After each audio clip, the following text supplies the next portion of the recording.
Hello, my name is Muhammad Iqbal Habibie and I am from Indonesia. Hello, my name is Muhammad FAIQ and I'm from Indonesia. Hi guys, my name is SHABRINA SALSABILA SAKRONI and I'm from Indonesia. Hello, I'm Kato. I'm SHEBANI. I am 19 years old and I'm from Libya. Thank you. Hey everyone, I am from Hello, I'm Henry Meshack OKINYI and I'm from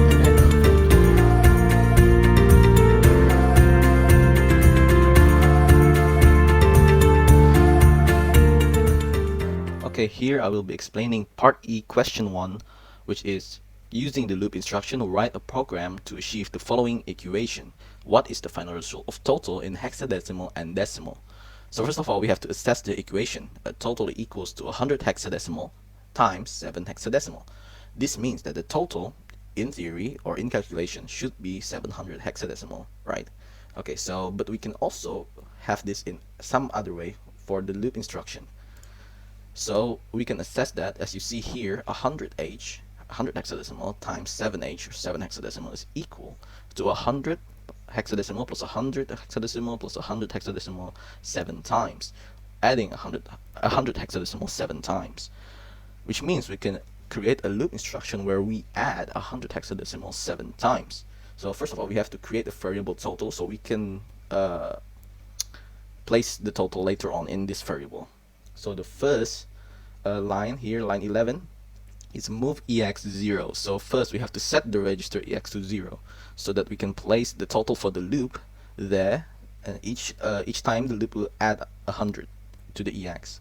So line 12, move ECX 7. This is register ECX is used as the counter for the loop. So this will initiate the loop 7 times because we put 7. Now L1 here is the label for loop destination. So if you put here as seen in line 15 loop L1, it will go back to L1. You set the label for loop destination and the label is named L1. And then you add EX 100H, which means that you add 100 hexadecimal to EX for each loop because it goes to L1 and it adds again, loops again, goes back to L1. And then after the loop is finished, we move the total from EX to total, the variable total. And after that we can see the result. So first of all, let's debug the program and see if it works. So here we go. First is move EX 0. Now you can see at the top right at the register tab, we can see that EX is now 0. And then we move ECX 7 so that we can have ECX as the counter. So 0007. And then after passing the loop label, we add EX by 100. You can see at the top right again, it's 100. And then it loops, which means that it decreases ECX by 1, or the counter by 1, then go back to where the label was, L1. Now it will add again by 100, and this will go 7 times because the counter is 7, right? And then so if we go and we keep doing this, 200, 300, counter goes -1 each time at the loop is initialized. Add again, and then it reaches 700 here. The loop will no longer continue because the counter is now 0 and it moves on to the next line, which is move total EX. This will set the value of total with the value of EX. So I'll put it in hexadecimal display. You can see at the bottom left I have put total in watch. So if we continue, we have the total. So this is the hexadecimal, which means that the total will be 700 hexadecimal. But we can also use the decimal, we can find the decimal, sorry, here by clicking hexadecimal display. This is checked, which means if we turn it off, it becomes the decimal value.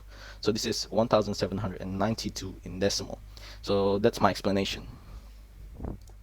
We can see the EAX is 0. Then we can see the ECX is 7. That means for these questions, for this code, for this program, the counter for the loop will be 7 times. For the repetition will be 7 times. Then we can see the EAX will add by 100. And after that, we can see for the first loop. The first looping is loop L1 is initiate the loop to be labeled in L1. So 100 times 7. For the loop, for first loop, the value will be 256. And then we try to second. Yeah. that will be difference. Then, look, for the second time, the loop will be 512. And we try until 7 times. Third one, fourth one, fifth one, sixth one, and this is the last. In here, we can know the process of repetitions for the 7 times. This is the last repetition. Then we can see the total. For the total, we have 1792 for EAX. Then we can get the total. So for this program, the answer is 1792. Okay, that's all. Thank In this you. occasion, I will explain to all of you for question number 2. The question is we have to write an assembly program that will implement this expression. A is initialized that we got the value from this expression. B is equal to 12, C is 4, and D is 20. We use the data definition as below. I'm gonna build this project first, then debug.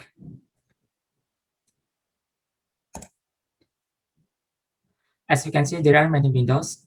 And first of all, we move the value of B into register AX. And then AX is equal to 12. After that, we move the value of C into register BX. Now BX is equal to 4. We do the same calculation as before. Value of D will be moved into register CX. And CX is equal to 20. Now, we set the value of the x to 0 because the x is used as reminder of division to prevent an error. So the x is equal to 0. Now we divide the AX with the x, which 12 divided by 4. As you can see, AX is equal to 3. From this value, we multiply the AX with CX, which 3 multiplied by 20. Then we got 60. And for the last step, we move the value of register AX to value of A. Then value of A is equal to 60 now. That's all from me, and thank you. See here that we have 4 variables: val A, val B, val C, and val D. We initialize any value to val A. We initialize val B to 12, val C to 4, val D to 20. And then we move on to the code.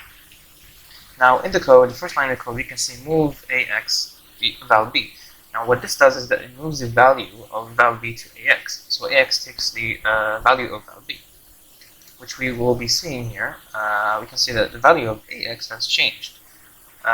This is EAX, while AX is the first 4 digits. So 12 in hexadecimal is C. So 000. C is also equivalent to 12 in decimal. Okay, if we move on to the next code, we can see that the value of VX has changed. That is because it has taken the value of val C. Now val C is 4. If you look at the first 4 digits, we can see that it's also 4, because 4 in hexadecimal is also 4. We go on to the next line, we can see that CX has taken the value of val D. Now val D equals 20. 20 in hexadecimal is 14. If you look at the first 4 digits, we can see that it's 14. And then our next line is move the x 0. What this does is that it initializes the x to 0, or the x takes the value of 0. That is because the x is used for a remainder. So in case there's a remainder, we need to initialize the x with 0. Okay. As you can see here, the x is now 0. Okay, 0. And then we move on to our next line of code, where we divide AX by BX. Now AX is 12, while BX is 4. If you can see here, AX has a new value, which is 3, which is the answer for 12 divided by 4. And then we multiply AX by CX. Now AX is 3 multiplied by CX. CX is 20, so 30. If we see AX here, we can see that the value is 3C. 3C is equivalent to 60. 60 is equivalent to 3C. So decimal and hexadecimal, same thing. Okay, thank you very much. That is our answer for question 2. Lab 3 part E, question 3. So as you can see here, I already used the data given, and now I'll just start with writing the code or writing this equation. So first we need to move the value of B to EX. Next we need to add C to this value. Now I have register AX already set with this value, which is B plus C. Now we will move to the next part, which is D minus E. We will move value of D to register BX. Then, as you can see here, we need to subtract E from that value. So subtract B from E. And now, as you can see here, so we have register AX already set with this value B plus C, and register BX set with the value of D minus C, and now we just need to multiply both of them. So before we start with multiplication, we will set the value of dx with 0 to prevent error while multiplication, multiplying both values. And now just do the multiplication. So multiply dx, so dx, and now we just move the result, which is now stored in AX, to value A. Alright, so okay, as you can see here, so yeah, so that was it for my part. My teammate Henry now will explain, debug the code to make sure that everything works just fine. Thank you, everyone. Building the project, which I did previously, I clicked build and build project, and it displayed here in the output that the build was successful. So now we're moving on to the debugging process. And now I'll step into, so line 17 is what we'll be looking at. And in line 17, we're moving the value of val B to AX. So val B is given, and it's 12 in the data section here.